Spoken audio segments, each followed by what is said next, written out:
The man's bedroom hadn't been silent for over 100 years now. The carpet had been worn down, a thick layer of dust had gathered on every surface, and the same trapped air had stagnated for so long that it had become unbearable for anyone entering the room. But no one was allowed to enter the room. Nobody could open that door ever again, or it could mark the beginning of not just an apocalypse, but a breakdown in the nature of reality itself.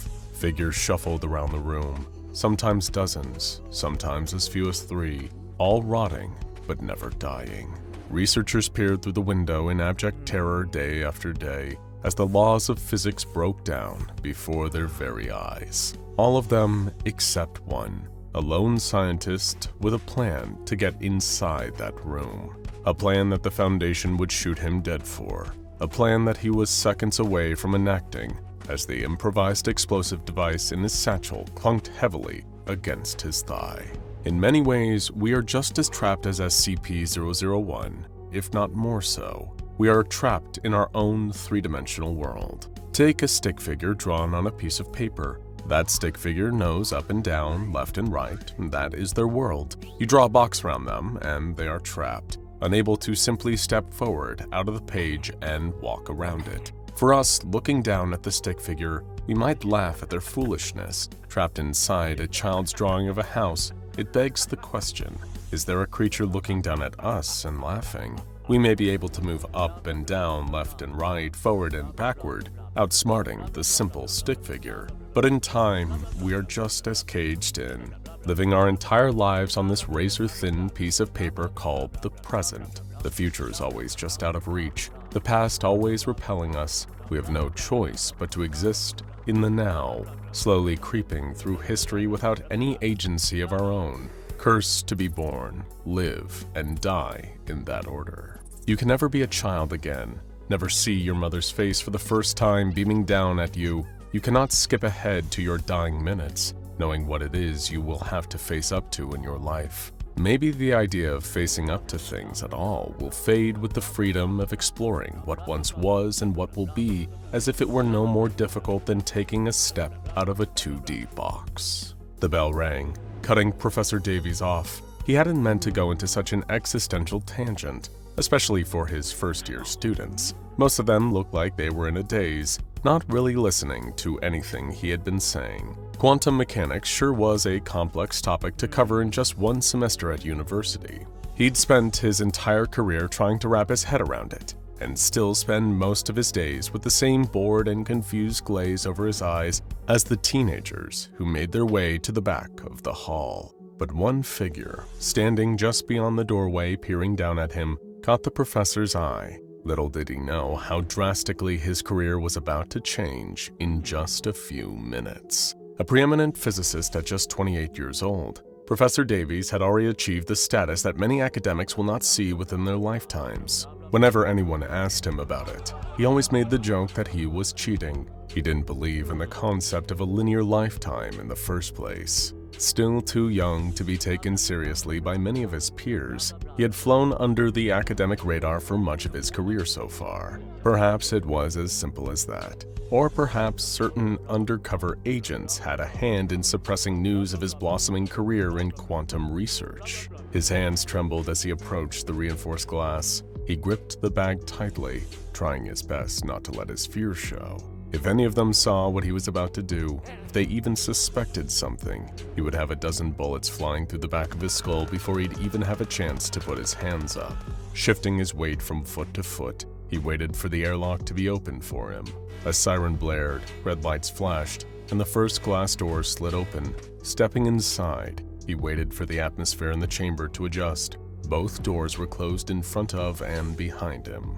If they wanted to kill him, now would be the time. He closed his eyes and waited with bated breath, the bomb weighing heavily on his shoulder. But they would not kill him. He knew that now. What he was about to do was inevitable.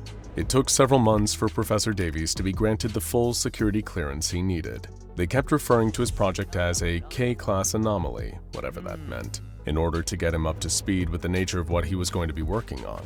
The Foundation assigned him to various other SCPs first. SCP-5027, 2821, 1887, any instance that had some link to quantum mechanics or complex theoretical physics. They wouldn't even tell him which SCP he was being trained up to work on until one morning when a team of agents was waiting for him at the door to his quarters. He wasn't allowed to bring a bag or any personal possessions, standard issue clothing, a toothbrush, and everything else he needed would all be provided for him.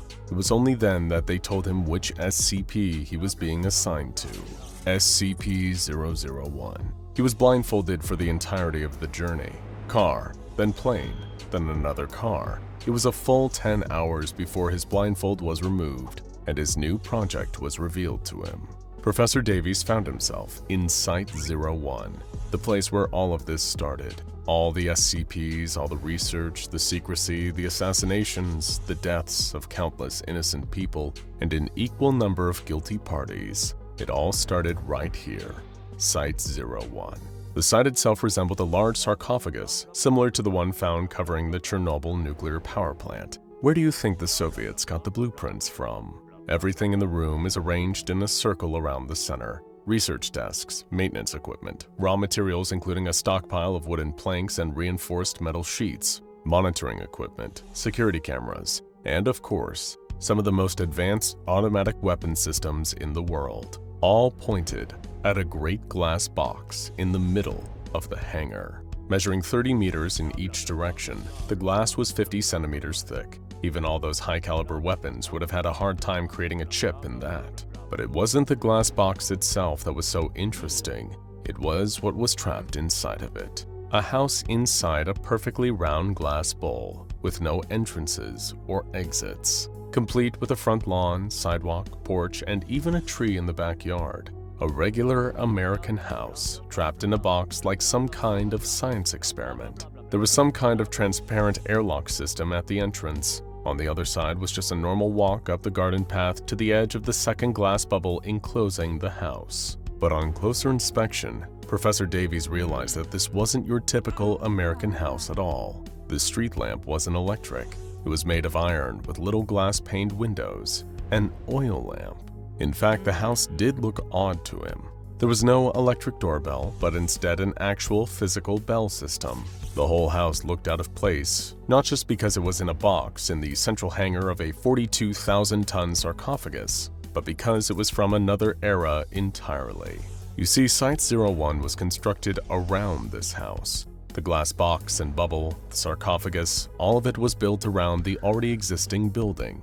Beneath the foundations, 100 meters beneath the surface, is an immense metal plate that forms a perfect seal with the defenses up top. The only way in and out of Site-01 is through an immense reinforced door. But even all those defenses will prove utterly futile if anyone ever opens the thin wooden door to the bedroom on the top floor of the house. That is the home and the prison in which SCP-001 is trapped. It is the job of the Foundation to make sure that it remains trapped there indefinitely. What is SCP-001? As Professor Davies made his way through the airlock for the very first time and entered the site under the supervision of 4 of the highest-ranking SCP staff alive today, he laid eyes on the entity itself for the first time. Standing on a scissor lift parked outside the front of the house, just inches away from the glass bubble, he was lifted high enough to look through the window into what looked like a young boy's bedroom on the top floor. Layers of dust coated the surfaces, black and white photos sat in frames, antique children's toys sat all around the walls, but Davies didn't notice any of them. He was too busy watching the men walking in all directions. Unhurried, but with purpose, well over a dozen men walked in all directions across the carpeted floor. They were all identical, around 6 feet, with heavy rotting skin that seemed to hang off their limbs like it would a carcass left in the sun. Human cadavers milling about in a young boy's bedroom. Davies was so taken aback by their appearance and behavior that it took him a long time to notice something truly strange. The reason he was brought here in the first place. They were walking through the bed in the middle of the room. Not just over it or around it, but straight through it, as if it wasn't there. But wait, something else was wrong too. There weren't 12 of them in the room. It was closer to 20. Had he miscounted a moment ago? Then he saw it take place. One of the cadavers reached the edge of the room and paused, as if in thought. At that moment, it split. Not in half, but rather two versions of itself emerged from where one had been standing, both walking in different directions. A thrill of excitement ran through Professor Davies' body. The uncertainty principle. It was there in action in front of him. He was looking at Schrodinger's cat inside the box and seeing both its corpse and its living self. Where uncertainty exists, this entity was somehow embodying both possibilities in real time. He watched the two selves walk around the room, following different paths for several minutes, until eventually they converged again back into one being. He turned to the researcher accompanying him, lit up with excitement, and asked what they were doing here. The researcher's face was grim when he replied, "They're pacing, waiting." The airlock door hissed open. He felt the stale 1800s air hitting his face, perfectly maintained at 20 degrees. In front of him was the garden path, leading up to his goal, that glass bubble. Gripping the satchel, he set off up the path slow enough not to attract any unwarranted attention. Over the next few days, Professor Davies learned everything that the Foundation had on SCP-001. It had been a human once, a radical physicist born in the late 19th century. Intent on kickstarting the next century with a nuclear renaissance, the young man had created a working model for stable nuclear fusion. The potential ramifications were enormous. Free, clean electricity on a mass scale with no harmful byproducts. His research was almost complete when a covert private military group poisoned him with his own radioactive nuclear agent. The young man made it back to his house, where he died in his sleep that night. Powerful military personnel and prominent scientists who had been working alongside the young man knew immediately what had happened. Bursting into his home, they were about to walk through his bedroom door and save him, when they saw the shadow of 2 feet standing by the door, then another pair. The young scientist had died, but he also hadn't. Much like Schrodinger's cat, the man was suspended in a dual state of death and not death. This shocking discovery led the group of people present to form a rudimentary foundation, established to secure and contain their once friend within his room, never to be discovered by the wider world. Through close observation since this time, it has been established that SCP-001 exists independently of linear time, in a kind of superposition relative to the world around it. It is capable of occupying any space that will or has been empty at any point in time. Say you have 2 chairs in a room. One chair has always been there. The other was added to the room just 5 minutes before. The SCP is unable to walk through the chair that was always there since it has always existed. But the chair that was added can be passed through with no problem,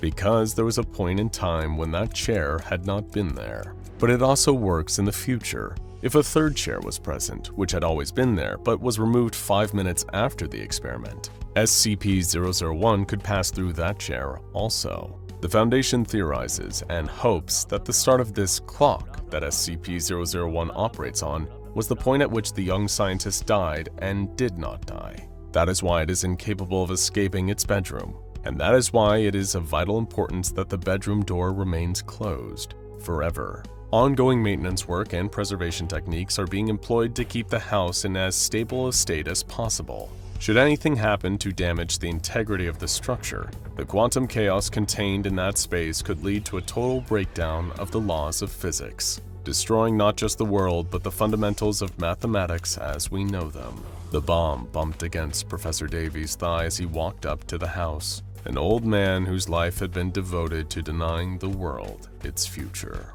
A reality where what is and what could be are just as real as one another. A world where the pain of living in the now fades, when you can travel to any moment in your life and relive its joy, when you aren't trapped by the aging process. Infinite renewable energy to solve the world's problems, a chance to see your deceased loved ones again, a way to look at the universe through the eyes of God. The head of 001 Containment, he had spent his entire career overriding all of the safeguards, tweaking containment rules just enough each year, all so he could walk across this grass with a satchel on his shoulder and an explosive more important than the atomic bomb at his hip. He approached the glass of the inner sphere. If he had done the math right, this should do just enough damage to create a hole in the containment structure. The pressure change wouldn't be too great inside, but it should be just enough to blow, say, a bedroom door wide open.